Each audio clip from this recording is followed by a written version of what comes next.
You don't have to make me host. All you have to do is click on the little things that says add, let multiple people share their screen.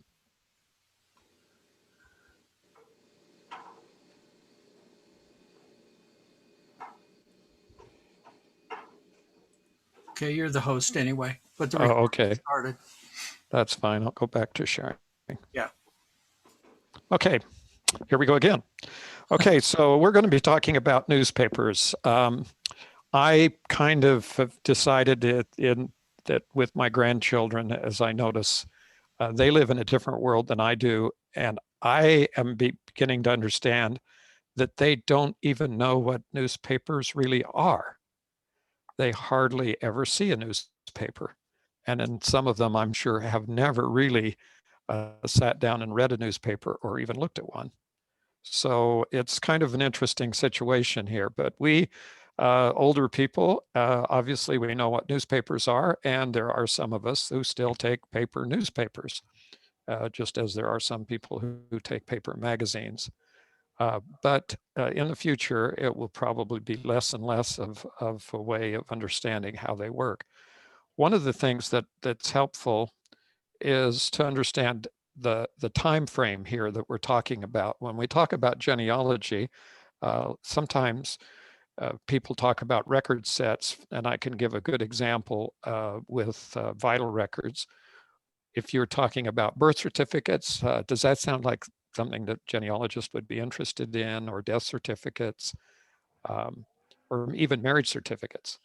And the reality of those types of documents is that in the United States, birth certificates, for example, were not universally used until well into the 1900s. And after, and in addition to that, I think we have some people that need to be muted. Let's see.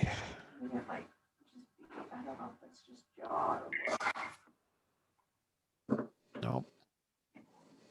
Let me see. Mute all. There we go.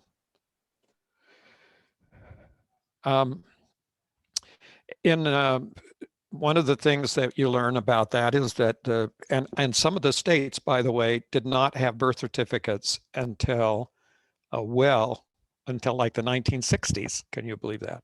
Okay. So we're talking about newspapers, though. We're talking about something that has a great time depth. They're records that can be used going back.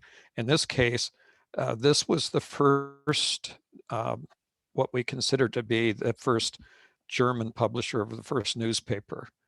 And I'm not going to try to say that, even though I do know a little bit of German. But these go back well back into the 1600s and late 1500s and 1600s when newspapers began. Then this one published in 1605. And then the first English language newspaper was called the Oxford Gazette, and that was published in 1665. So if we're looking at newspapers as a source for information about our families, it's very likely that we can go further back than we could have expected to do.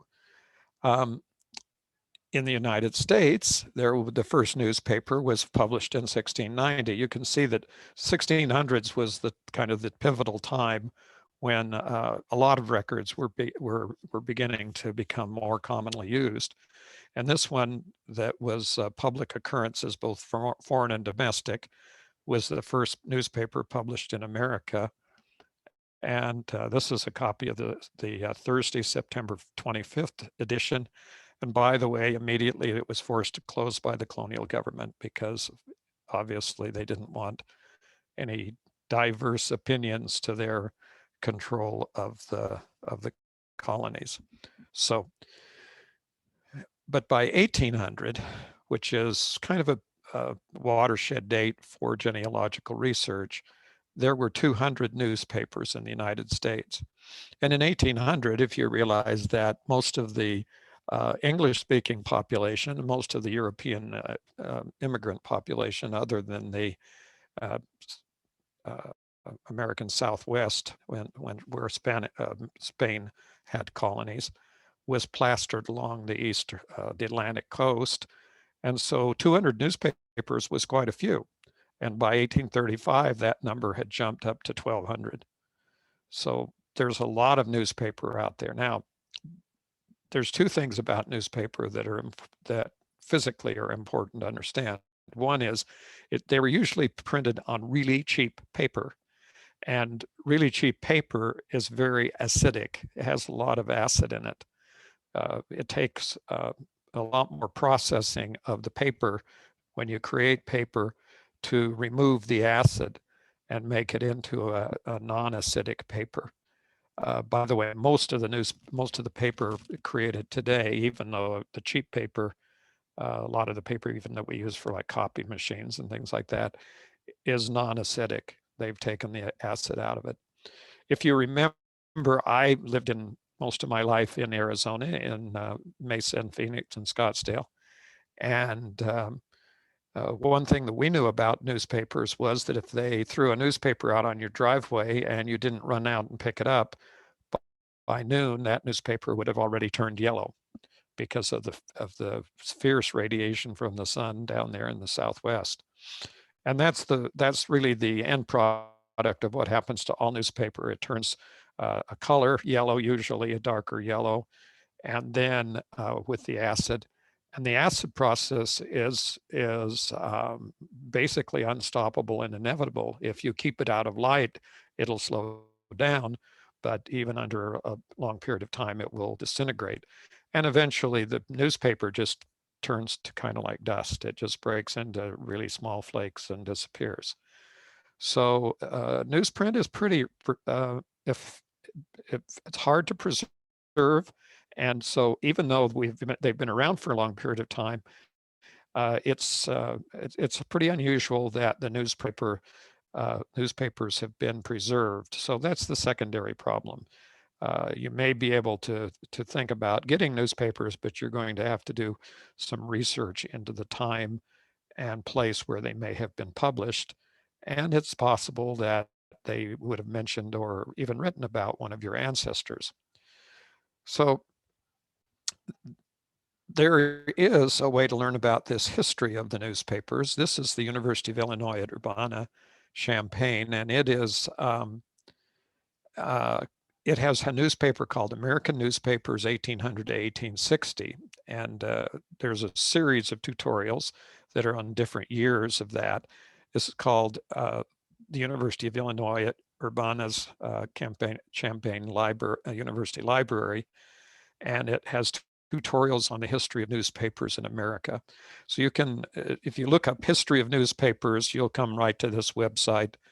And there's a whole, like almost a book length introduction and discussion of all the newspaper and how it all worked and everything in the United States. Now, when we talk about genealogy, we always need to remember that genealogy is history.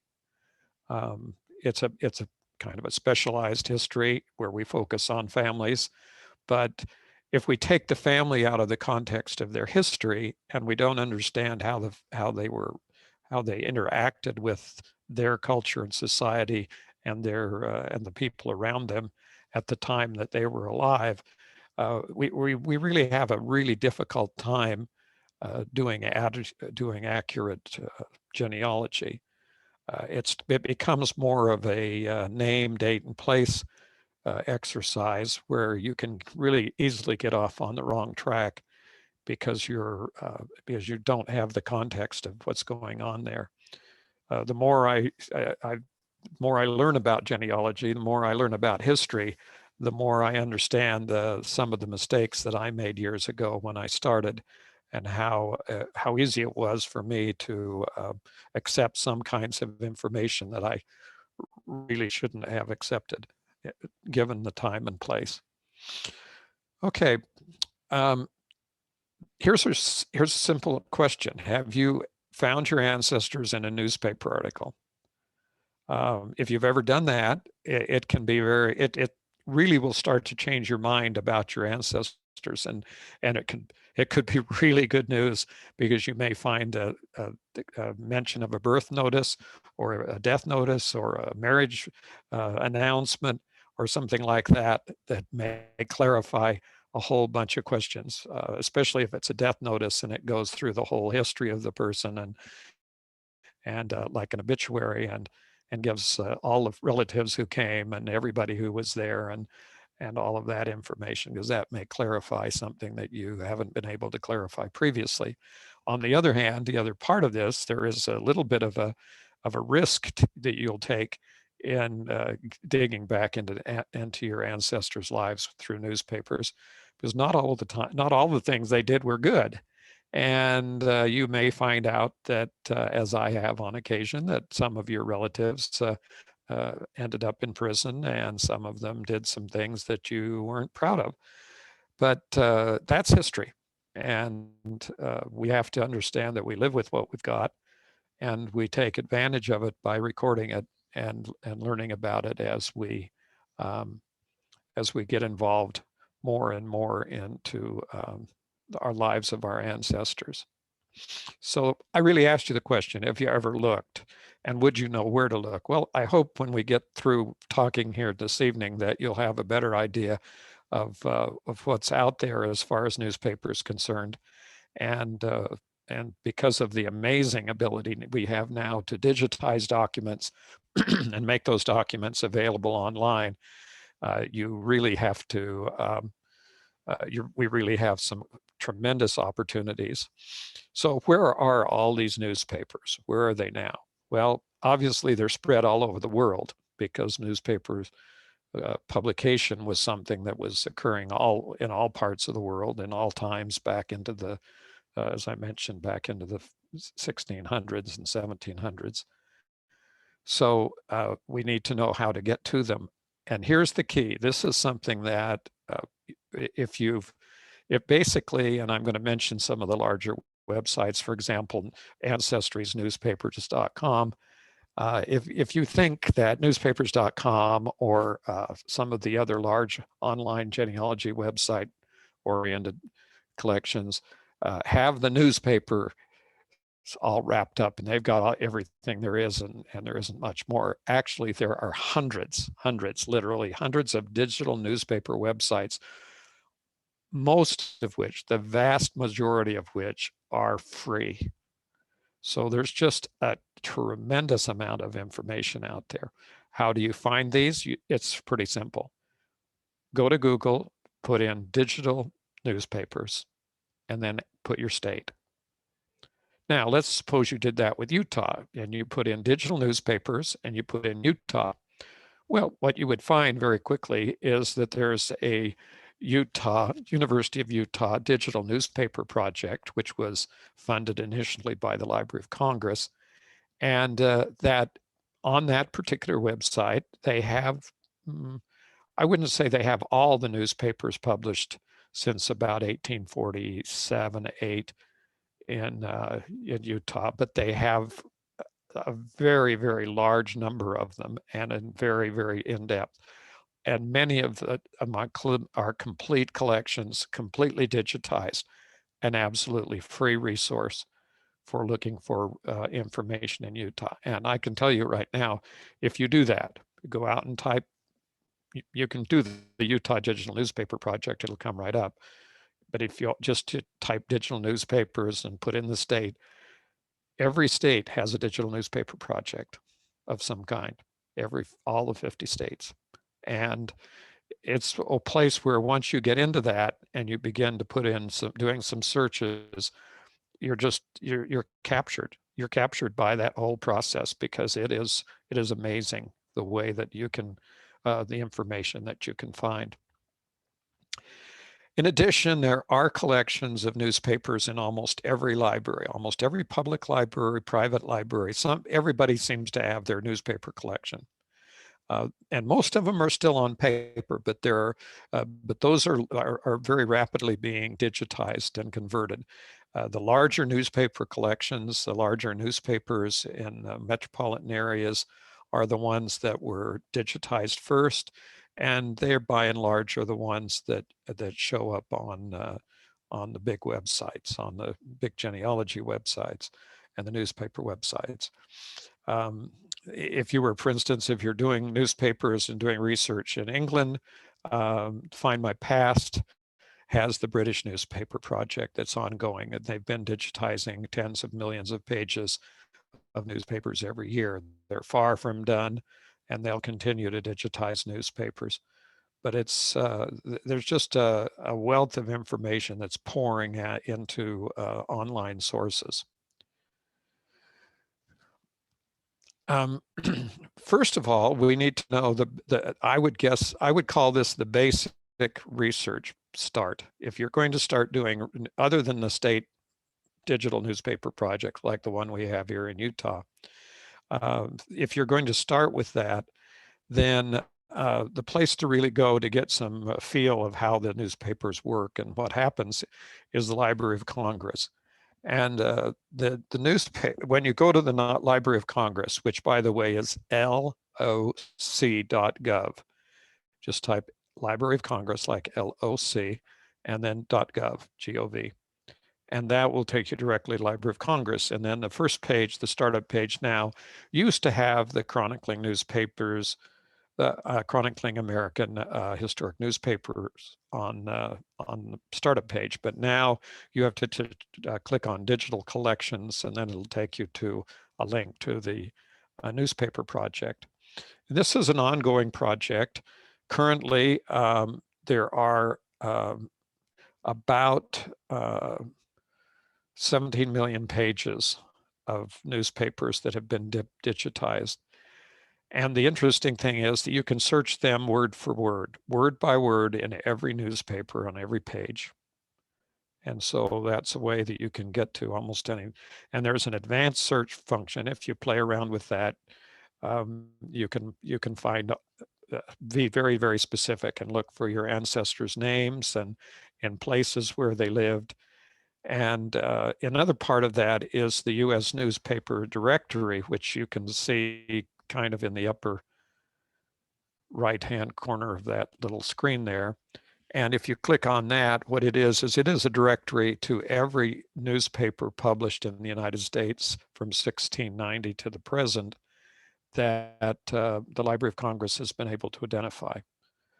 It's not comprehensive, it's not exhaustive, but it's a tremendous resource for finding out where the newspapers are located, whether they've been digitized, whether there are still copies available in counties and historical societies and all sorts of things across the country. And once you begin to understand the vast number of resources out there, now here's the key to this, and I'll kind of go through this in a little more detail as I go on here. But the key to the idea of why newspapers are so valuable is that they were the main source of our ancestors' communication with the world. Today we have so many ways of communicating, like this Zoom conference, or like we have telephones, and we have instant messaging, and we have all sorts of stuff that comes in. We have the amount of information pouring into us, video and audio and text information is just absolutely like a flood. It's like overwhelming. You can get drowning in it. But back in those days, back in the early days, the newspapers were that was it. That was the main connection that most people had to the world before radio, before TV. And that was, if they didn't get a newspaper, then they had no contact with the world and knew very little about what was going outside of their immediate surroundings and the people they could talk to.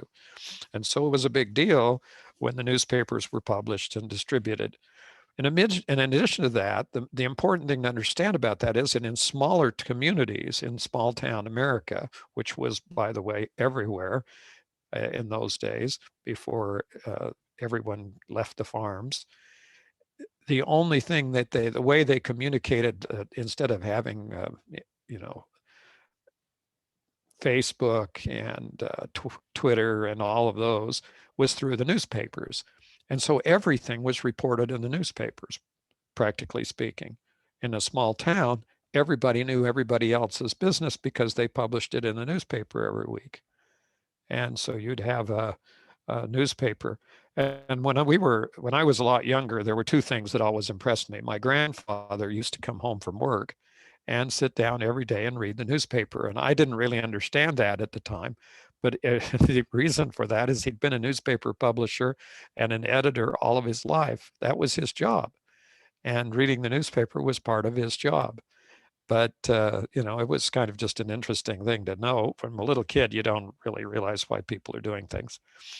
Um, but on the other part of that was that when we were older, when I was a teenager, we lived our summers. We lived in a small town in eastern Arizona, and one of the things we got was the newspaper every week, and we'd always grab it real quick because we wanted to read the social columns, the columns written by the people. And there was a lady in another small town close by who wrote a column every week, and it was the funniest thing that you had ever heard. It was just a hoot. And we would just roll around because of the things that this lady would say about her neighbors.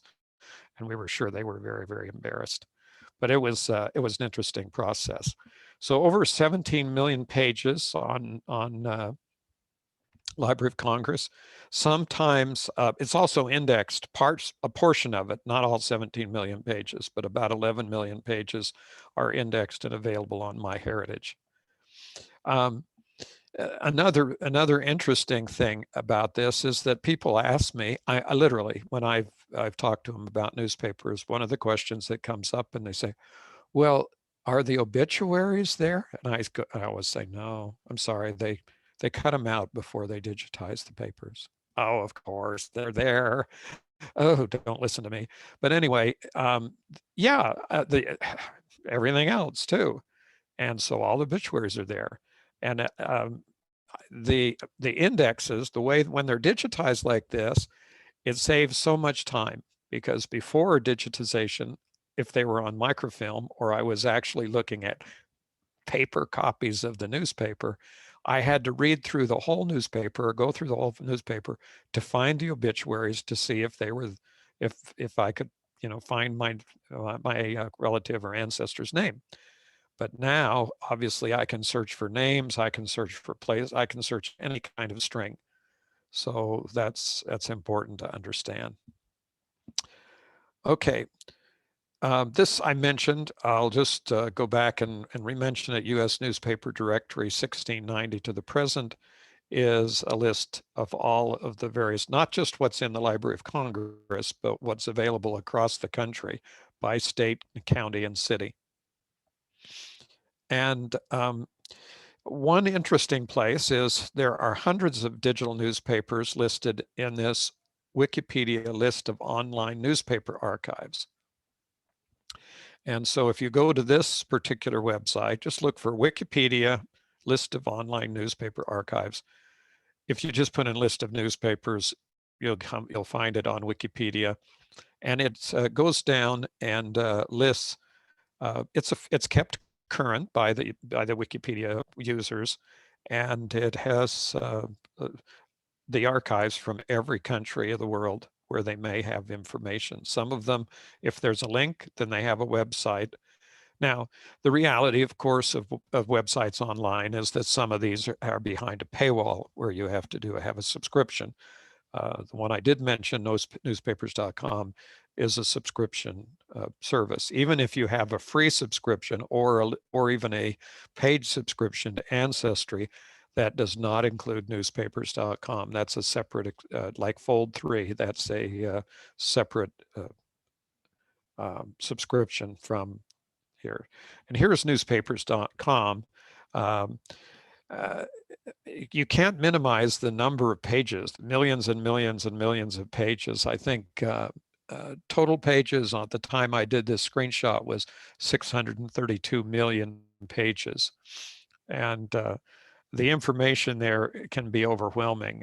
The first pass through here, when you start putting in your ancestors' names, can be very, very interesting. Now, let's suppose something. Let's suppose that your ancestors, your grandparents or your parents immigrated to the United States in the last 50 years or so, and that you or both of your parents were born in another country. Well, then you're going to have to go look for newspapers in the other country. Newspapers.com, which is primarily English language newspapers, is not going to be a whole lot of help. But like I mentioned with the Wikipedia list, there are other websites out there. Okay, now what can you find in the newspapers? Well, just about everything. And this is an interesting situation. So here's what I would assume. For example, I wanted to make do some research, and so I chose my grandfather. And this is Harold Morgan, and Harold Morgan is the one I spoke about, who was the editor and newspaper man. And well, maybe you would expect to find his name in the paper, but actually that's not necessarily correct. But let's give an example. Here's the fight. Now, this is a newspaper published in that same little town in eastern Arizona, in Apache County, Arizona, and it's on the Library of Congress. And all these examples were what things that I found in the Library of Congress website, Chronicling America, the historical American newspaper site. So this case, what could we find? Proceedings of the supervisors of Apache County, Office of the Board of Supervisors for October 4th, 1915. And a recess was taken, and the following demands for approved and warrants ordered as sued from the expense fund. Okay, and my grandfather is listed, Harold Morgan, as sheriff expense, $5.40. Okay, now there's a couple of questions that are probably you're going to immediately think when you see something like this. You're going to say, what is the sheriff's expense? Why is your grandfather on there? And why is it at Proceedings of the Supervisors of Apache County, Arizona? Okay, so if that's where the history part comes in. This is where the component of this, doing research in the newspapers, relies heavily on your historical understanding of what was going on. Here in this case, just to kind of condense it all down into just a few words, and that is what happened here is that that Harold Morgan was the editor of the local paper, and and the sheriffs were doing what was called notice of sheriff sales. So, for example, if someone had a judgment, got a judgment in court, and they wanted to execute, meaning they wanted to collect the judgment, then they would send out one of the remedies that they had was to ask the court to issue an order ordering the sheriffs to seize and sell the property. And so the sheriff would go out and seize the property, and they would then put a date up and paste it on the wall of the bulletin board or the door of the courthouse. And people could then go look and see when there was going to be a sheriff's sale.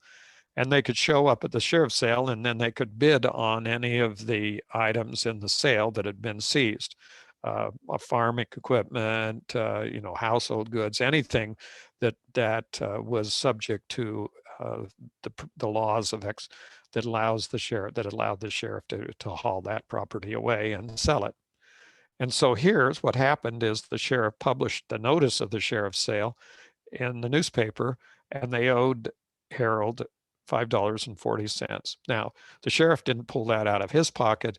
He told the county to pay it. And so the county reviewed all that. And then while they had their supervisor meeting, their county supervisors meeting, they would then authorize those amounts to be paid. What has that got to do with genealogy? Well, it probably is just interesting, but it's also more than interesting because in this case, it puts Harold Morgan specifically in a place at a specific time, and we then can look for additional records because we know that he was involved in business, that he was doing business in Apache County in 1915, and specifically, he was probably present, if not, maybe not, he may or may not have been at the Board of Supervisors meeting on the 4th, but he was aware of it and he would have known about it because they would have sent him a check or issued him a warrant where he could get the money to collect his bill. Okay, so why would I care about that? Well, I wouldn't care about it at all if I weren't interested in my grandfather. And if I were not only interested in my grandfather, if I were doing genealogical research and I had never found my grandfather because I didn't know where he lived, and all of a sudden I was finding out all this information about him in Apache County, that would probably give me an insight in a way to find even more information. Okay, so now here he is again. In this case, the supervisor's proceedings authorized a printing of road books. I'm not quite sure what a road book is, but I'm assuming what a road book is a book that showed all the roads that were available at those times. We're talking clear back in early 1900s. So anything we think about the ability of people to communicate was limited to paper and print. Remember, that was back in 1915. And he worked as a printer. And that helps us to understand where he was and who he was and trace his moves through all of the places where he moved, from there to Albuquerque, New Mexico, from Albuquerque, New Mexico to Salt Lake City, from Salt Lake City to Pasadena, California, where he died. Here's another one that was interesting, very interesting, and this is a delinquency notice. These are the delinquent upon the following person's stock on account of assessments levied for the year 1919 in several amounts, and this is the irrigation company. This opens up a whole nother area. I'm not sure if you, perhaps it's not occurred to you that you may want to search irrigation company records to find your ancestors who lived in a particular county in the West. But in the West, irrigation and water was like one of the most important subjects in the world. And people would also, all the people would band together when they got to, especially those pioneers that were sent from the Church Jesus Christ of Latter-day Saints to settle in the different areas of the South, of the American Southwest. And they were, when they landed in a place like St. John's, Arizona, or any number of other communities like the ones in Utah, one of the very first things they did, without even, before they would even get out of their wagons practically, was that they would form an irrigation company or some kind of an irrigation co-op, and they would determine how people, and they would have shares in that operation, which would give people the rights to a certain number of hours or minutes of irrigation from whatever ditch was dug from a canal from where they were going to store the water. And most of the story of these early communities was their efforts to create reservoirs and build water systems. Here in Utah, I just recently became more acquainted with some of the irrigation when I realized that Strawberry Reservoir up there in a little bit east of where we live here in Utah Valley was the water supply and the irrigation supply for portions of Utah Valley, including Spanish Fork and Santaquin and some of those areas.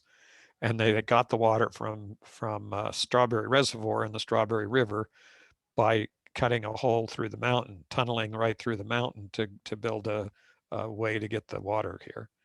And this was common all through the thing. But here, what happened is that these people hadn't paid their assessments. In other words, there was a certain amount of money levied every year. And I today are still paying, I am still paying water assessments to the same, not to St. John's Irrigation Company, but to the to an irrigation company. That's something that it's what happens in life, and I have been paying it. By the way, it isn't much more than it was back then. My assessment now is about $15 a year for water. So that's kind of an interesting connection there. In addition, there's several people who I knew personally, even though this was clear back in the 19, and this one's in near 1919, but there's plenty of people on here that I knew. George Crosby, Marinus Christensen's my great grandfather. Alma Davis, I knew his son Alma Davis. Gibbons is my cousin. See, Jacob Hamlin. That's not the Jacob Hamlin that maybe some of you may have heard of in LDS history in the Southwest. This is his son. And then that's Uncle Rule, my Jarvis, my uncle, Heber Jarvis, my uncle. So you can see if you go down these lists, not only am I going to get information about the one person I happen to do search for, but probably in this case, half a dozen or more people from the same community. So here you go. Here's the big advantage of looking at the newspapers is all this information, because all of a sudden all these names are there. And if you're starting to do research, this may be just like a flood of information about where these people were and who they were, and just figuring out how you're related to them. The only reason that I would be able to recognize all those names, obviously, is because I've been doing research. Not the only reason. The other reason is that I lived off and on in this community for years and years of my life. And so it was something that, these were my neighbors and a lot of people that I knew.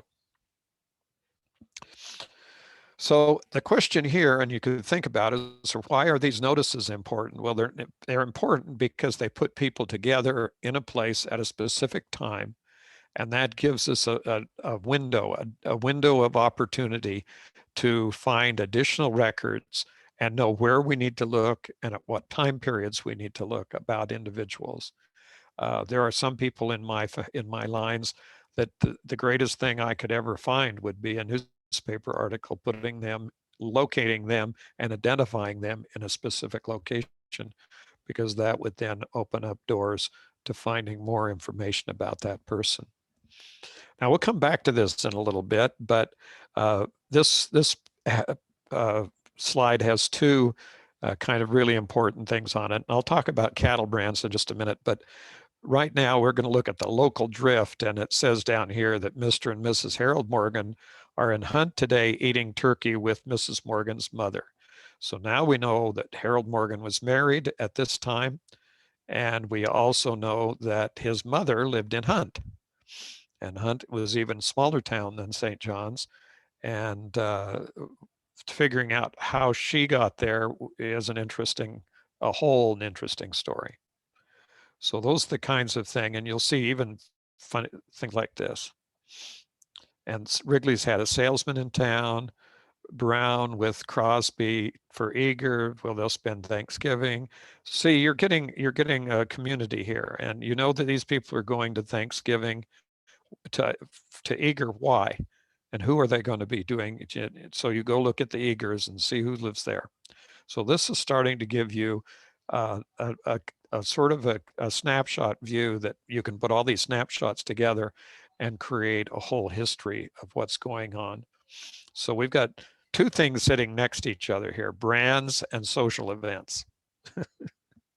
Okay, so now we've got the Red Cross Christmas roll call. And the interesting thing about this was we have census records from the United States that genealogists know are very valuable, but they come every 10 years. Well, these were newspapers every week. And so usually you would get a lot more, you'd get a lot more information in detail about what was going on with the community and the individuals in the community. And here we go with those that are working. And who do we find? Again, my grandfather, Harold Morgan. And then if we look down the list and a little bit more, then we see some of the same names. And we see Levi Udall and Louis and H.C. Overson. Oh, there's another grandfather, a great grandfather, Henry Christian Overson, right there. And so we're going all through these people. Some of my friends, for instance, I do business with the Isaacsons. I have a friend from the Mesa Family's History Library that I spent that I've known for years since I was a child, was a missionary named Isaacson's one of those people. So I mean, these are all people that I would be acquainted with. Now, even as we come in as genealogists, we can become acquainted with all these people because here they are, and we're going to learn about them and their lives. And it's a good and interesting situation is to go page by page through the newspaper because they're all in there, and it's every one that you can find. And then you see all of the things. You see when the children were born, when people died, when they came and visited in the community, when they met their distant relatives, and all that information helps you build a very accurate picture of who these people were.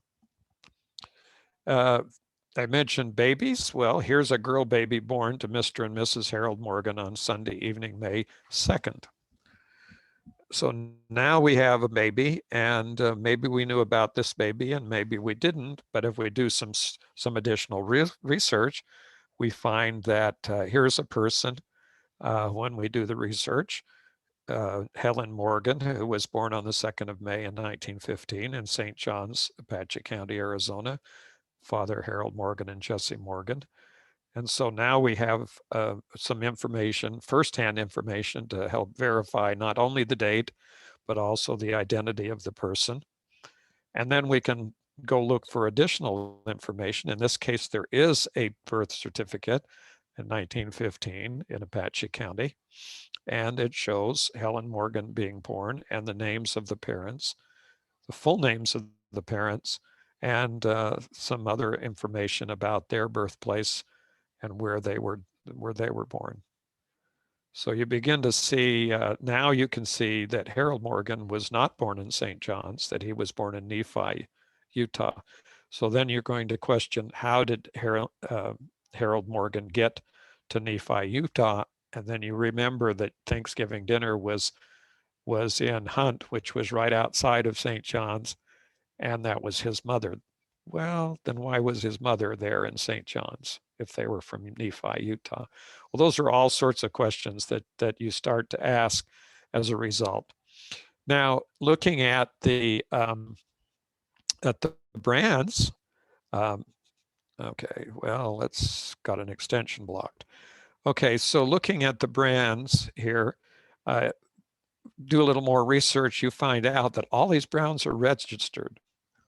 And what's an interesting thing about brands is that not only are they registered, but they're inheritable. They're personal property and they can be inherited. So for some reason, we've got all sorts of things going wrong here.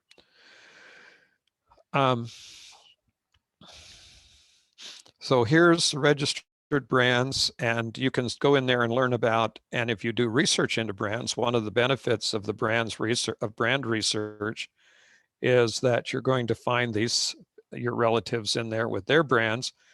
One thing about brands was when they were inherited, the wife could inherit the brand if the husband died. And sometimes that helped to identify the wife and identify her maiden name.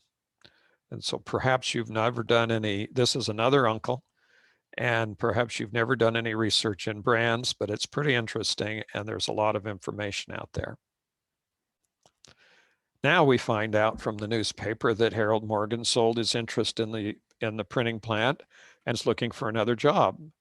And then later we find out that he's moved from to first to Flagstaff, then to Albuquerque in the newspapers. Not have enough time today, but there's a story here down at the bottom of the page here that says, crazed by experiences in the war, a young Utah man suicide on desert northeast of Flagstaff. This is one of the most interesting stories. This happens to be a tanner relative who obviously had some really mental difficulties because of his experiences in World War I, and then went on to essentially commit suicide up by Flagstaff, Arizona. Now, the whole story is extraordinary, but basically it's a story of how the sheriff, after almost 2 months after this person disappeared, was able to find someone who could track him and tracked his movement through the desert, even after rainstorms and other things that had happened, and found the dead body. It's an incredible story. So all that's kind of interesting. Now, this all won't happen if you don't take the time to read the newspapers and go through them. We're used to doing research. We find a document. Oh, great, we have a document. We put the information into our family tree. We tag it as a source, and then we say, oh, great, that's it. We're through with that. We'll move on to the next source. Oh, we found another source.